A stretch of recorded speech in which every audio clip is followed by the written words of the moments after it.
Kita juga sudah bergerak untuk membenahi daerah aliran sungai. Hari ini alat-alat berat sudah jalan. Saya besok akan mengadvokasi Kementerian PUPR untuk berhadapan dengan warga yang sudah mensertifikasi daerah aliran sungai. Karena daerah aliran sungai sepanjang dari Cibarusa, Cilengsi, kemudian Kali Bekasi, semuanya sudah bersertifikat.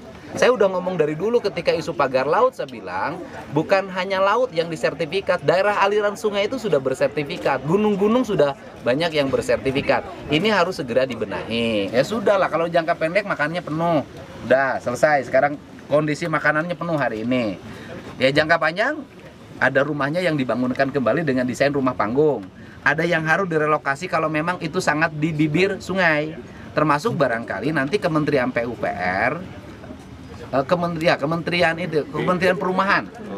Perumahan juga harus mengevaluasi pengembang-pengembang yang melaksanakan pembangunan perumahan di tepi sungai, di tengah sawah. Dan para bupati wali kota harus segera mengevaluasi tata ruangnya secara bersama.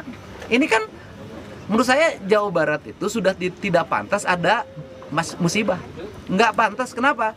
Orang udah sistemnya udah bagus, alamnya sudah bagus.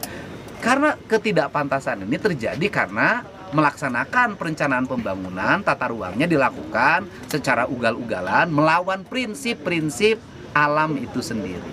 Gitu. Oh, ada Pak, sertifikat yang di Bekasi ada berapa Pak? Kita belum data, tapi nanti hari ini kita akan bahas dengan Menteri ATR. Dan saya akan meminta untuk dicabut. Pak, hanya di Bekasi aja atau daerah lain juga Pak? Pokoknya se-Jawa Barat mah udah ada wanita rohan saya, itu sudah disertifikatkan.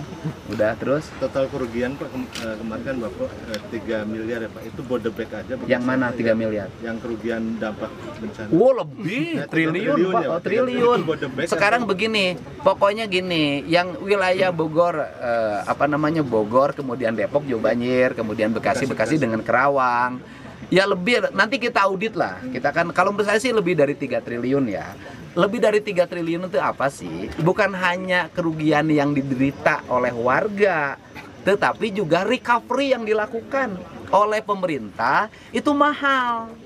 Makanya kalau pendapatan dari sektor kepariwisataan jualan tiket di puncak itu dapat sekian, ruginya di bawah lebih dari itu. Makanya pembangunan itu jangan suka melihat sudut pandang ekonomi pendapatan, terus lihat dampak yang ditimbulkan dari sebuah keputusan. Pak, soal sertifikat dicabut nanti ada ganti rugi nggak? Ya enggak dong, dia kan sudah ngambil tanah negara. Kan dulu itu sungai itu pasti dikelola 1 BBBS, kemudian 2 PJT, ketiga PSDA. Nah kan tiga-tiganya merupakan aset negara. Sungai itu dulu negara loh. Ketika hari ini sungai menjadi milik perorangan, berarti ada alih fungsi sertifikat yang tidak tepat. Kalau antisipasi penolakannya akan dilakukan? Ya ada jalur hukumnya dan nanti kewenangan Menteri ATR.